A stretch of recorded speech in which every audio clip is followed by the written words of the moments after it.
अहंकार में समस्त संसार बंध रहा है। यह कब तक रहता है, इसके बंध से कब और कैसे छूटता है।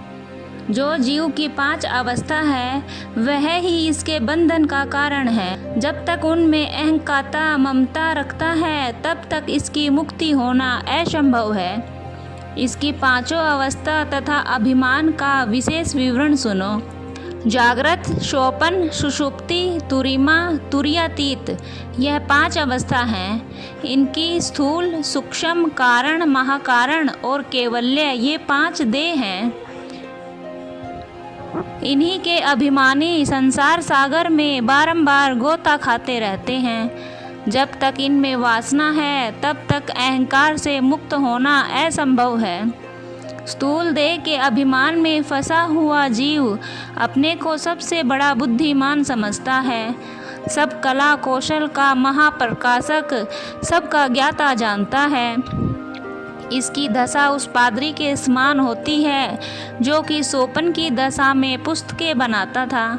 जब किसी समय किसी अपराध में पड़कर जज के सामने उपस्थित किया गया तो उसकी सोपन अवस्था नष्ट हो गई। जब जीव जागृत अवस्था को छोड़कर सोपन अवस्था में प्रवेश करता है उस समय अफलातून जैसा बुद्धिमान भी मूर्ख और अज्ञानियों जैसा नीच काम करता है, जिससे अल्प बुद्धि वाला पुरुष भी घृणा करता है।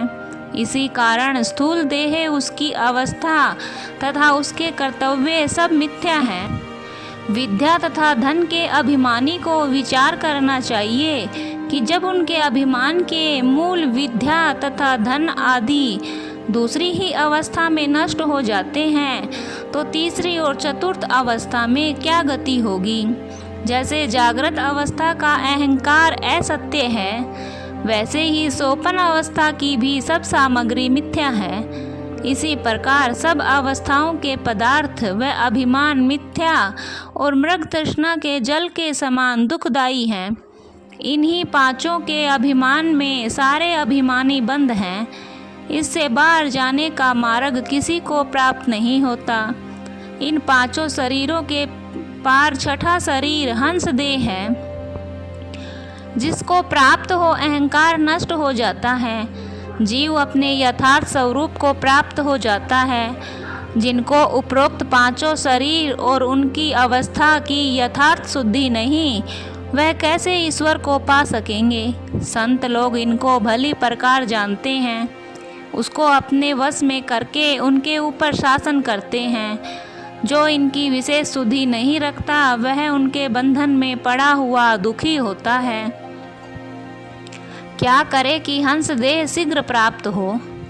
हंस देह की प्राप्ति के लिए सच्चे सतगुरु से सच्चा प्रेम होना चाहिए। चुंबक जिस प्रकार लोहे को अपनी ओर आकर्षण कर लेता है, उसी प्रकार प्रेम शीघ्र ही प्रिया से मिला देता है। सत्य प्रेम के बिना प्रिया का मिलना असंभव है। सत्य प्रेमी के 10 चिन्ह हैं। नेत्र का आंसू से डबडबाए रहना, नींद का न आना, ठंडी ठंडी श्वास लेना, पितरंग, देह की कृश्यता, धीमी बोली, अल्प आहार, होठों पर सूखा रहना, ध्यानावस्थित, प्रिय की प्रशंसा करना और लिखना। उपरोक्त 10 चिन्हों में प्रेमी जाना जाता है। कबीर साहिब के प्रेम में राजा अमर सिंह रोते रोते मृत्यु के निकट पहुंच गए थे। पीछे सतगुरु ने दर्शन देकर कहा कि हे राजन, अभी तुम्हारे 7 वर्ष आयु शेष है, इसको भोग लो तब लोक चलना। राजा ने न माना, कहा कि मुझे कुछ न चाहिए, मैं आपके संग ही जाऊंगा। तब कबीर साहिब ने उसे लोक पहुंचा दिया। ऐसे ही धर्मदास साहब को सतगुरु के प्रेम में 6 महीना रोते रोते बीत गए। तब सतगुरु मिले, कृतार्थ करके अंत ध्यान हो गए। इस विरह में अन्न पानी सब छोड़कर 22 दिन तक रोते रोते मरने तुल्य हो गए। फिर सतगुरु प्रकट हुए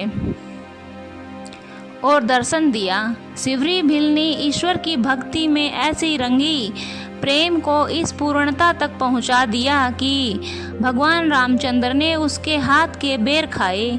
उसकी कथा इस प्रकार है कि एक सूर्य वंश के परम प्रतापी महाराज अपनी राजकुमारी तथा राज महावीर आदि के साथ तीर्थराज प्रयाग के स्नान के लिए गया। वहाँ राजकुमारी ने महाराज से प्रार्थना की कि मैं पवित्र उपदेशों से विश्व को पवित्र करने वाली पवित्र आत्मा ऋषिगणों के दर्शनों से अपने को पवित्र करना चाहती हूँ। इस पर उत्तर मिला कि राजमहलों में रहने वाली इस तरह नहीं फिरा करती। इस तरह फिरने वाली तो भिलनी होती है। यह सुनकर तीर्थराज में स्नान करते समय अभिलाषा प्रकट की कि मेरा अब जन्म हो तो मुझे नीच कुलों की महिला बनाना, जो स्वतंत्रता के साथ परम पावन ऋषि मुनियों की सेवा कर सके। भक्त वत्सल भगवान अपने भक्तों की मनोकामना सदा पूरी करते हैं। इस पवित्र आत्मा का सब्र राजकुल में जन्म हो गया। उक्त भीलों के राजा के यह एक ही कन्या थी। जब युवा अवस्था को प्राप्त हुई, पिता ने विवाह की तैयारी की। बड़े बड़े वन्य पशु महोत्सव करने के लिए इकट्ठा किए गए थे। एक दिन राजकुमारी प्यारी सहेलियों के साथ राजप्रसाद के ऊपर चंद्र किरण ले रही थी कि कटहरों में बंधे हुए पशुओं की करुण मूर्ति आंखों के सामने आ गई।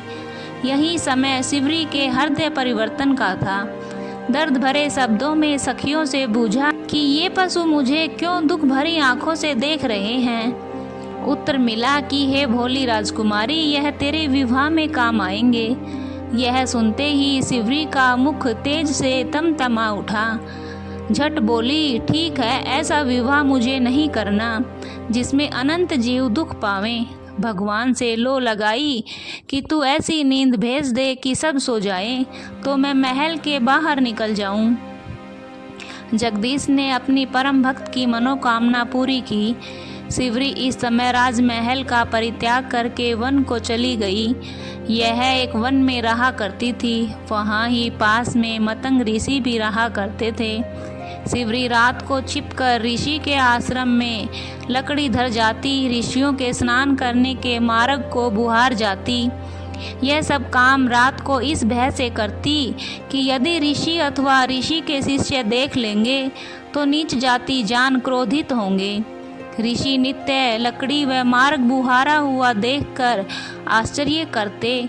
बहुत दिनों तक विचार करने पर भी सेवा करने वाले का पता न लगा कि एक दिन ऋषि के शिष्यों ने छिपकर जागने पर शिवरी को लकड़ी लाकर झाड़ू देते हुए पकड़ा। जब उस ऋषि पुत्रों ने जानना चाहा तो उन्हें उससे बहुत घृणा हुई। प्रायश्चित करने स्नान करने पंपासर में गए। वे तालाब में नहाने लगे तो तालाब का जल बिगड़ गया और उसमें कीड़े पड़ गए। वह एकदम खराब हो गया।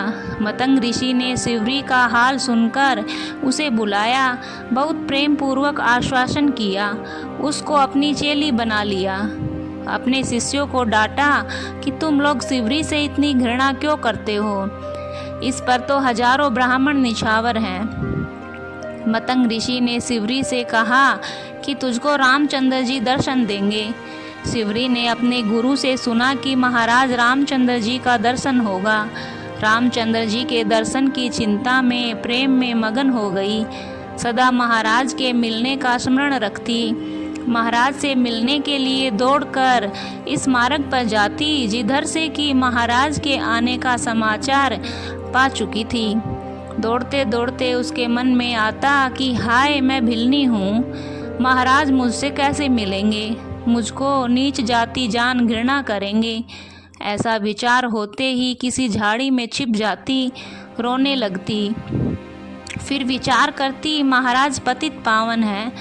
तब फिर झाड़ी से निकलकर दौड़ती हुई दूर तक मार्ग बुहारती हुई कहती कि महाराज के आने का मार्ग शुद्ध करती हूँ। कभी कभी महाराज को इधर उधर झाड़ियों में ढूंढती फिरती। नित्य वन में जाकर फल तोड़ती, क्योंकि आप भी फल फूल खाकर रहा करती। जिस पेड़ के फल मीठे देखती उसी को रख लेती, पर जो खट्टा होता उसे आप खाती, जो मीठा होता उसको भगवान को खिलाने के लिए रख छोड़ती। महाराज ने कृपा कर उसके आश्रम का पर्दापरण किया। उस समय बेर और फल लाकर शिवरी ने भगवान के सामने रखे। महाराज ने उन फलों को ऐसे सराहा कर खाया कि 3 लोक के अधिपतियों को भी ईर्ष्या हो गई। उस वन के कितने ऋषियों के मन में अहंकार था कि हम ब्रह्म ऋषि अथवा राज ऋषि हैं। सबके मन में बड़ी ईर्ष्या और अभिमान हुआ कि महाराज प्रथम हमारे आश्रम में न पधार कर भिलनी के आश्रम पर गए। अंतर्यामी रामचंद्र जी ने ऋषियों के मन की जानकर कहा, ऐसा कोई तप और धर्म करके पूर्ण है जो पंपासर में स्नान करे और उसके स्नान करने से इसका जल शुद्ध हो जावे। सब ऋषियों ने उसमें गोता लगाया, पर जल का शुद्ध होना तो क्या और भी गंदा और भ्रष्ट हो गया। भगवान रामचंद्र ने शिवरी से कहा, तू इसमें नहा। जैसे ही शिवरी ने तालाब में पग दिया, जल वैसा ही शुद्ध और स्वच्छ हो गया। यह देखकर सब ऋषियों का अभिमान जाता रहा। शिवरी का महात्म अधिक से अधिक प्रकट हुआ। महाराज शिवरी को कृतार्थ कर वहां से चलने का विचार करके शिवरी से चलने की बात कहने लगे। इस समय विरह और वियोग को न सहने वाली शिवरी अपना प्राण त्याग कर इस संसार को छोड़ दिया। महाराज ने स्वयं अपने हाथ से उसका दाह संस्कार किया। शिवरी परम धाम को पहुंच गई। प्रेम का पद सबसे श्रेष्ठ है। जिसके मन में प्रेम ने स्थान किया, वह प्यार के अतिरिक्त दूसरा कुछ भी नहीं देखता। प्यार को सर्वठोर देखता है। क्षण मात्र भी उसे देखे बिना चैन नहीं पड़ता। जिस हृदय में प्रेम नहीं, वह मनुष्य नहीं। कबीर साहिब ने इस प्रेम के विषय में बहुत वचन कहे हैं। कबीर मंसूर का स्पष्ट सार यही है, यह समस्त संसार काल का दास है। जो कोई कबीर साहिब की शरण गह कर कभी न छोड़ेगा, वह अवश्य भवसागर के पार पहुँचेगा, नहीं तो दुख के सागर में पड़ा गोता खावेगा। कबीर साहिब से प्रार्थना, ए मेरे स्वामी बंदी छोड़, तू गरीब निवाज है। मैं अधम अयोग्य और पापी हूँ। तू मेरे पाप पर दृष्टि मत कर। तू संसार का उद्धारक है, मेरा भी उद्धार कर। मेरी ओर से दृष्टि मत फेर। अचेत बच्चों को माता पिता के बिना दूसरा आश्रय ही नहीं है। हे गुरु, तूने बारंबार कहा है कि मैं कलयुग के जीवों का उद्धार करूँगा।